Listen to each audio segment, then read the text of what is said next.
Lo dijo en la primera hora. 7:07 en la mañana, gracias por la sintonía.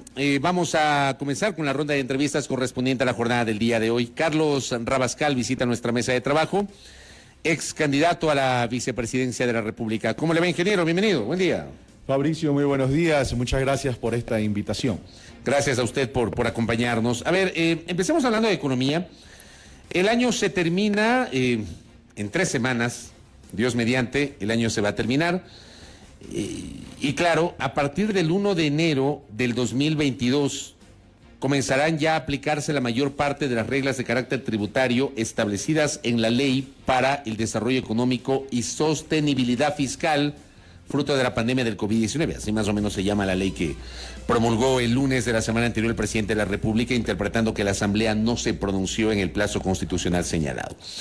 Lo del IVA ya está vigente desde el miércoles de la semana anterior, entiendo, miércoles 1 de diciembre, y lo del impuesto a la renta y otros tributos se aplicará desde el 1 de enero. ¿Cómo cerramos el año y cómo iniciaremos con base en este tema?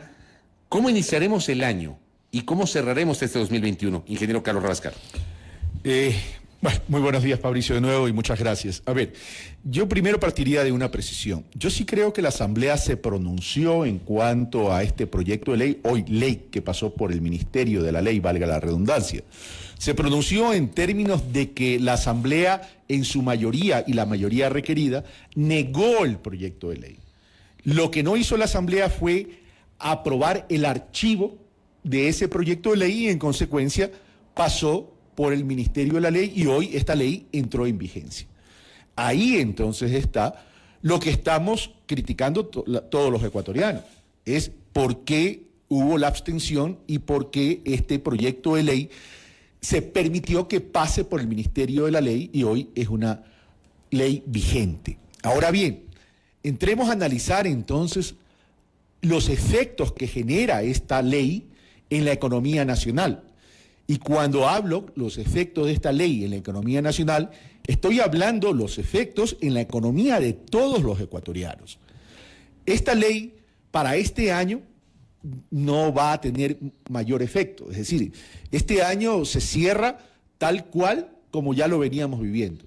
Un año donde no hay reactivación, un año donde no hay reactivación productiva, un año donde no se ha generado el empleo, un año que no se ha generado consumo, un año donde las ventas no llegan a los niveles de los años anteriores a la pandemia. Es decir, el gobierno nacional habla de que el empleo ha crecido. El empleo ha crecido, claro, está en función y en relación al año 2020, que es un año de la pandemia. Obvio que iba a crecer, porque era normal y natural que iba a recuperarse por el rebote normal de la economía. Pero lo que tenemos que compararnos es con el año 2019 o con el año 2018. Pero no con el 2020. No con el 2020, porque obvio ahí que no hay equivalencia. Ahí no hay equivalencia. Obvio que va a haber una mejoría. Pero si lo comparamos con el año 2019, el empleo está 5 puntos por debajo del 2019. Es decir, no existe todavía una recuperación. Por otro lado, los indicadores de pobreza se han incrementado y por otro lado, no hemos cambiado aquella estructura del empleo. 7 de cada 10 ecuatorianos se encuentran en la informalidad. Es decir, no hemos mejorado aquello. En consecuencia, reconociendo que el país vivió una pandemia, reconociendo que el país vivió una crisis sanitaria con efecto en la economía, y no solo ecuatoriana, sino a nivel mundial, lo que tenía que hacer el gobierno nacional era entrar directo en estos 7 meses de gobierno en un programa urgente de reactivación económica a partir de la reactivación productiva, incentivando el consumo. Porque, ¿qué es importante aquí? ¿Por qué es importante el consumo?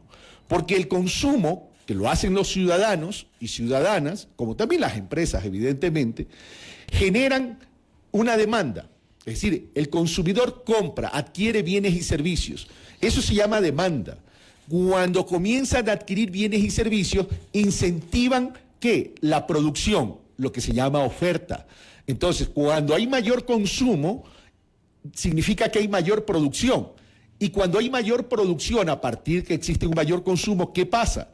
Pasa que las empresas comienzan a invertir porque requieren producir más para poder satisfacer a aquellos consumidores. Y eso significa contratar más empleados, más trabajadores, y comienza entonces a reactivarse el sector productivo y a redistribuirse los recursos en los bolsillos de las familias ecuatorianas. Eso no contempla el proyecto de ley, que hoy es una ley vigente, llamada de crear oportunidades y de sostenibilidad fiscal. Eso no contempla ese proyecto de ley. ¿Qué contempla entonces? ¿Qué contempla ese proyecto de ley? Ese proyecto de ley tiene un espíritu fiscalista recaudatorio tributario. Es decir, está orientado simplemente a satisfacer las necesidades fiscales del gobierno. Busca recaudar y ha dicho, y aquí también hay varias contradicciones, el gobierno nacional dice... el ministro de Economía y Finanzas dice pretendemos recaudar 1.900 millones, el SRI dice vamos a recaudar 1.400 millones, de los cuales el 50% de esa recaudación se estima que es a través de la recaudación o pago de tributos en personas naturales. Entonces, este espíritu recaudatorio, ¿sí? ¿Qué es lo que hace? Extraer recursos de la economía, extraer recursos de los presupuestos de las familias. Por eso es que hablamos siempre que esta ley afecta a la clase media ecuatoriana. Cuando tú extraes recursos de los presupuestos de las familias ecuatorianas, ¿qué le estás haciendo? Le estás quitando la posibilidad de consumir lo que venían consumiendo o de ejercer adecuadamente la planificación de las vidas que ya tenían. Ejemplo, una familia que tenía un ingreso de $2.000 mensuales, es decir, $24.000 al año, antes pagaba $39.40 de impuesto a la renta. De impuesto a la renta. Hoy paga, con esta ley vigente, porque ahora sí, esta ley vigente, va a pagar $307, si la reforma es aprobada, sí, paga $307.16. Es decir, tiene un incremento de $267, lo que equivale al 679%. Una familia que tiene ingresos por $36.000 anuales, que equivale a $3.000 mensuales, pagaba $939. Hoy, ¿qué va a pagar? $2.824, lo que equivale a un incremento de $1.885, un incremento del 200%. Una familia que tiene un ingreso de $4.000 mensuales, equivale a $48.000 anuales, antes que pagaba $2.783. Hoy va a pagar $5.543, lo que equivale a un incremento de 102%. Es decir, una familia de $4.000 mensuales de ingreso va a pagar 5.000 y pico de impuesto a la renta. 5.500. O sea, va a pagar más de lo que ingresa. Va a pagar, correcto. Eso significa 102%. Pero no tiene sentido eso. Es que no tiene sentido, porque además es un incremento que carga a un sector de la población económicamente activa, que tiene un empleo adecuado, que tiene un empleo formal. Es decir, son profesionales independientes o son profesionales en relación de dependencia. Entonces, ¿qué va a pasar? Si tú ya tenías tu vida programada, donde seguramente por tu planificación organizada compraste una casa, compraste un carro y estás debiendo la casa y el carro, tienes que pagar un dividendo hipotecario, tienes que pagar el dividendo de la cuota mensual de tu vehículo y otras obligaciones más, como por ejemplo educación y a lo mejor seguros privados. Entonces, ¿qué vas a hacer? Vas a ajustarte a un nuevo presupuesto, ¿producto de qué? Producto de que te han quitado recursos de tu presupuesto que habitualmente lo tenías y que con base en eso venías planificando. Entonces, ¿qué vas a hacer? Evidentemente, al ajustar tu presupuesto, vas a disminuir el consumo. Pero aquí adicionalmente tenemos que esto tiene una progresión de carácter inverso. Si tú te recuerdas, al que ganaba 2.000 mensuales, el incremento es del 679%. Al que ganaba $3.000 mensuales, el incremento es de 200%. Es decir, mira cómo va bajando el incremento. Y al que gana $4.000 mensuales, el incremento es de 102%. Pero aquí viene el tema. Esta ley no responde a una progresividad que tiene que ver con la subsidiariedad y la solidaridad. ¿Por qué? Porque cuando tenemos, en cambio, una familia que tiene, y voy a poner un ejemplo ya radical. Una familia que tenga ingresos de $300,000 mensuales, ¿sabes cuánto es el incremento de impuesto a la renta? Apenas el 6%. Es decir, ¿dónde está focalizada la recaudación? En los que menos tienen. Entonces, es evidente que esta ley no va a tener una incidencia positiva en la economía. Y el próximo año va a ser un año bastante complicado para las economías de los ecuatorianos, porque adicionalmente estamos viviendo ¿qué? Estamos viviendo un ambiente de una pandemia que está regresando. Europa está comenzando a cerrarse de nuevo. Entonces, si volvemos a los niveles de la pandemia, a una contingencia como la del 2020, esta ley vigente no va a tener incidencia positiva. Por si acaso, y me parece muy pertinente algunas precisiones, claro, estamos hablando de ingreso mensual, pero el impuesto a la renta es anual. Estamos hablando de una familia, con lo que dice Carlos Rabascal, que gana $4,000 mensuales, hablamos de $48,000 al año, pero va a tener que tributar 5,000 y pico, o sea, sí es una cantidad fuerte al año. Es una cantidad fuerte al año porque ya tenías una vida programada. Yo no digo que no se haya necesitado una reforma tributaria. Por supuesto que se necesitaba una reforma tributaria. Ahora hablemos del por qué y el para qué. A ver, ¿cuál es el problema fiscal tributario en el Ecuador? Es que no recaudamos lo suficiente. La pregunta que tenemos que hacernos en un ejercicio de reflexión es ¿por qué no recaudamos lo suficiente? No recaudamos lo suficiente porque hay una cultura de evasión y elusión que se va a incrementar con esta ley vigente. ¿Por qué se va a incrementar? Porque hay un gran universo de profesionales independientes. Entonces, si tienen estos incrementos, la pregunta que te hago, Fabricio, es ¿van a pedir factura a algunos profesionales? Ya no van a pedir factura a algunos profesionales. Por tanto, estamos atentando contra aquella construcción de cultura tributaria que tantos años nos costó construirla. Aquí recibo un mensaje que me parece interesantísimo. Gracias, doctor Mendoza, por ese mensaje. Básicamente dice, pierdes el 10º con el aumento del impuesto a la renta. Claro que sí. Hace esa equivalencia el Claro oyente que sí. que nos escribe. Claro que sí. Y tiene razón, el doctor Mendoza tiene razón. Entonces, tiene un efecto negativo en la economía. Pero por otro lado, a ver, yo decía, uno de los grandes problemas tributarios del Ecuador es la evasión y la elusión. Entonces, ¿qué es lo que tenías que hacer en una economía dolarizada? Lo que tenías que hacer en una economía dolarizada es lo que contemplaba el informe minoría original, que era el modelo panameño. Es decir, establecer el REMIR, que es la recaudación mínima de impuestos a la renta a las empresas. ¿Qué significaba qué? Significaba establecer un porcentaje progresivo en términos de año sobre las ventas, para evitar la evasión y la ilusión. En muchos de los casos, en muchos grupos económicos y en muchas empresas, el promedio de pago de impuesto, de declaración y pago del impuesto a la renta es 0,90% sobre las ventas totales. Es obvio y evidente, claro, puede haber alguna excepción, que hay evasión y elusión. Entonces, ese modelo panameño que se aplica en Panamá establecía ¿qué? Establecía en ese informe de minoría original, el informe de minoría original, ¿verdad? ¿Qué establecía? En el primer año, 2% sobre las ventas totales, en el segundo año, 3% sobre las ventas totales, y en el tercer año, 4% sobre las ventas totales. Entonces, de esa manera íbamos a garantizar la recaudación. Y además, excluíamos la posibilidad de la evasión y la elusión. Pero no se hizo eso. Se prefirió castigar a la clase media y ahí hay un problema. Pero por otro lado, aquí esta ley vigente, porque ya ahorita sí es una ley vigente, ¿qué establece o qué refleja? Refleja el espíritu fiscalista del gobierno. ¿A qué me refiero? A ver, ¿acaso no vivimos una crisis sanitaria en el año 2020 a nivel mundial y el Ecuador no es una excepción? ¿Acaso no hubo una afectación en el consumo, en las compras? Por tanto, las empresas tuvieron que dejar de producir, disminuyeron su producción. Por tanto, al no producir, no vender, no cobrar y no poder pagar, no tienen problemas de carácter financiero tanto los ciudadanos como las unidades productivas.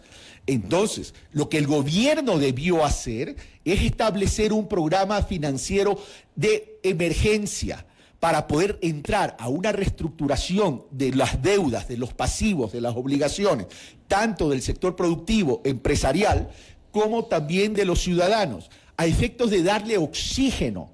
¿Un oxígeno a quién? Un oxígeno a quienes hacen mover la economía, a la transacción. ¿Y por qué el consumo es importante? Porque el consumo genera flujos de recursos financieros en la economía. Ahora, también le van a decir, le voy a enviar antes un saludo a César Armando Bermeo, que está en sintonía. Me dice, ya hay gente que evita pedir factura o pide que no les cobren el IVA. Digamos, esta es una consecuencia, lamentablemente, de lo que estamos conversando en este momento. Y estaba en las previsiones de muchos. Pero digo, le van a decir también, ingeniero Carlos Rabascal, y ese es el argumento del Frente Económico, de las autoridades del Ejecutivo, que el 80% de la población económicamente activa gana menos de $2.100 mensuales. Eso le van a decir.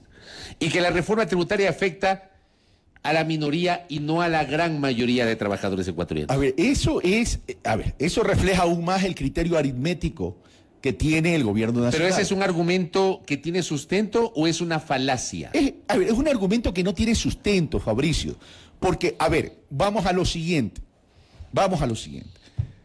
Esta ley vigente afecta a 600.000 ecuatorianos. ¿Por qué? Porque las familias no son de una persona, pues, señor ministro. Las familias tienen por lo menos un promedio de 3 a 4 hijos. Y si tiene un promedio de 3 a 4 hijos, más papá y mamá, son 5 personas, pues, que se tienen que educar, que tienen que comer, que tienen que tener salud, que quieren ahorrar, que quieren comprarse una vivienda, que quieren comprarse un vehículo, ¿verdad?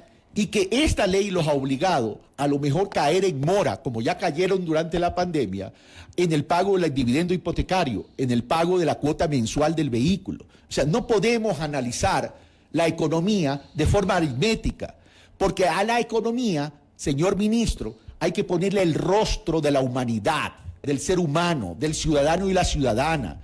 Es decir, hay una clase pobre, es verdad, que no le afecta este tipo de reforma tributaria, pero hay una clase media que usted le está quitando por su visión aritmética la posibilidad de poder cumplir su planificación financiera adquirida antes de esta reforma y que adicionalmente usted le está quitando la posibilidad de ahorrar. ¿Cuál es el éxito de una clase media? La posibilidad de adquirir bienes y la capacidad de ir ahorrando para acumular riqueza, para poder generar movilidad social de un estrato económico a otro estrato económico. Eso es lo que está haciendo usted, señor ministro, con su política tributaria y fiscal. Es decir, esta política tributaria y fiscal no va a tener una incidencia positiva en la economía nacional. Pero por otro lado, Fabricio, esto en cuanto al análisis de la afectación a los ciudadanos, a las familias. Le iba a preguntar el análisis sobre la afectación a las empresas o a los sectores productivos. Ese es otro tema. Estamos hablando aquí que se les crea la contribución especial. Esa contribución especial que es por 2 años, etcétera, etcétera, ¿verdad?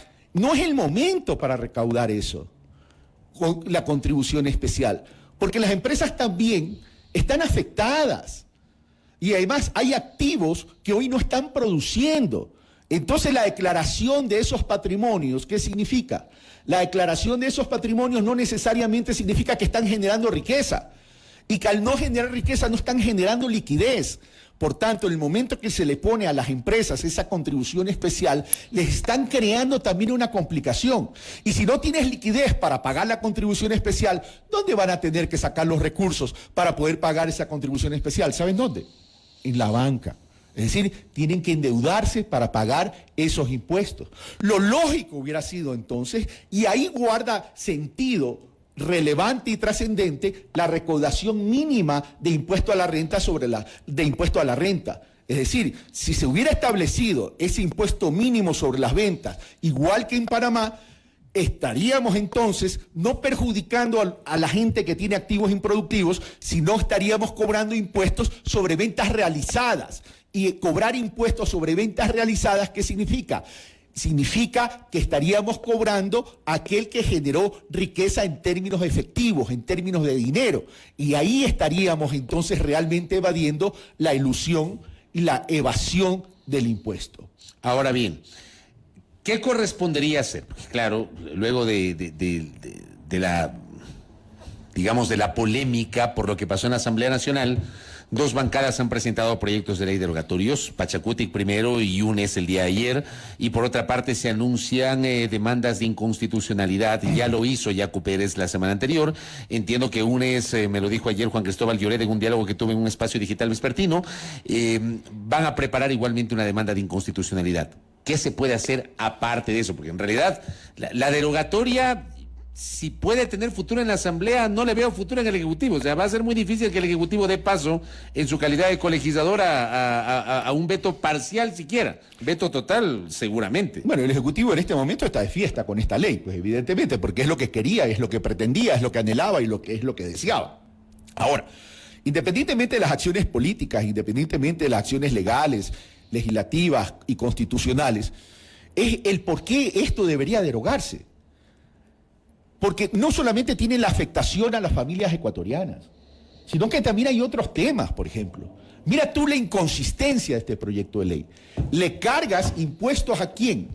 A usted que gana 2.000, a usted que gana 3.000, a usted que gana 4.000, a esas familias. Pero ¿qué alternativa puede tener el Ejecutivo para el tema fiscal, por ejemplo? Ya voy a eso, porque además ya lo mencioné.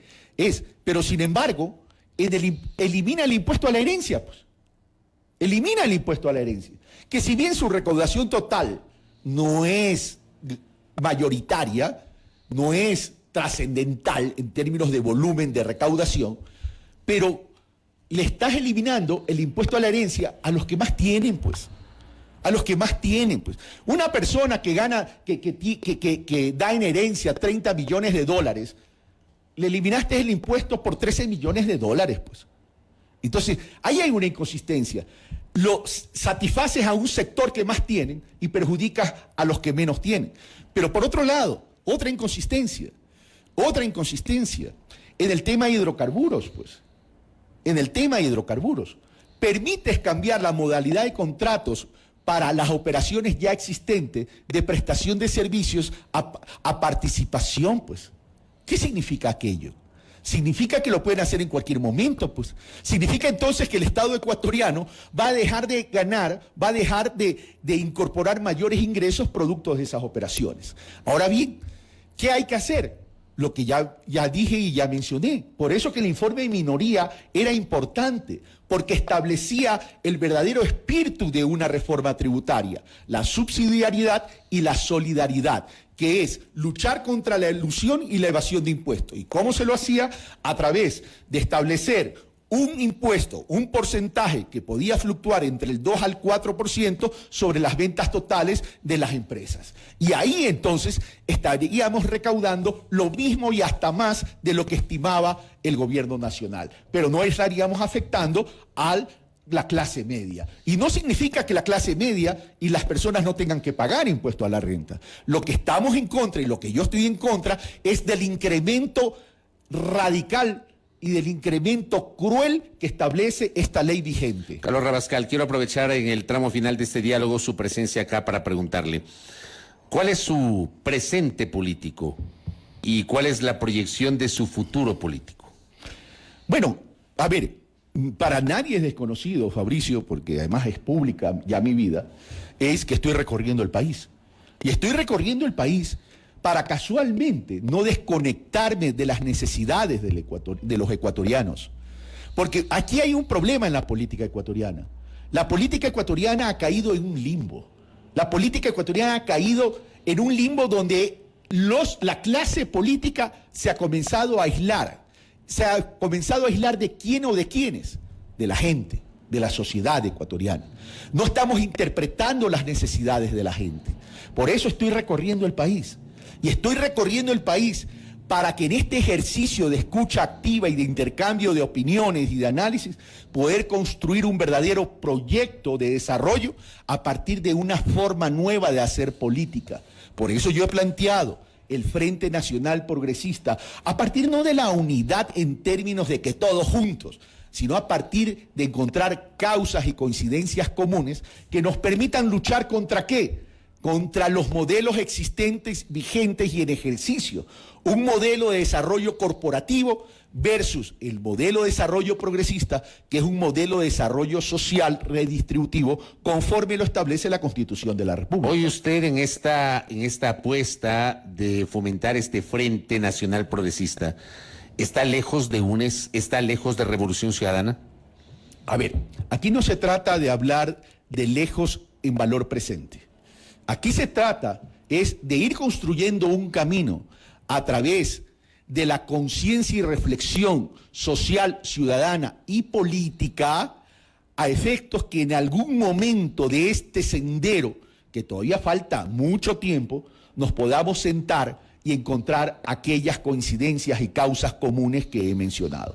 Pero, digamos, ha habido algunos mensajes en los últimos tiempos, críticas a sus recorridos, críticas algunas más directas que otras, y hay otras indirectas. Hay un comunicado que apareció hace un par de semanas en Santo Domingo de los Sáchiras a propósito de una visita. Las 3 semanas. Exacto, por eso mi pregunta. O sea, está realmente, hay un divorcio político con ellos, que fueron sus aliados en la candidatura vicepresidencial anterior. Para estar divorciado, primero habría que estar casados. ¿Pero estuvieron casados, pues, o no? No. ¿Ah? Yo no soy afiliado a ningún partido político. Entonces estuvieron en Unión Libre, bajo Unión Libre. No. Ni en Unión de Hecho tampoco. A ver, hubo una alianza, pero eso no me quita a mí, como tampoco le quita a ellos, la posibilidad y la capacidad de tener pensamiento crítico y autónomo, pues. Así como tú me dices, Fabricio, que he recibido mensajes, algunos directos, otros indirectos, yo también estoy mandando mensajes. Y el mensaje que estoy enviando es que encontremos esas causas comunes, porque el progresismo no es exclusividad de unos pocos o de un sector. El progresismo está en la mente, en el corazón y en la conciencia de muchos ecuatorianos y de muchos sectores políticos también. Correcto. Carlos, gracias por el tiempo. Muy amable. A ti, Fabricio, muy amable. Muy gentil. Carlos Rabascal, ex candidato a la vicepresidencia de la República, hablando de la reforma tributaria y también hablando de política. Primera plana. Todas las noticias, todas las voces.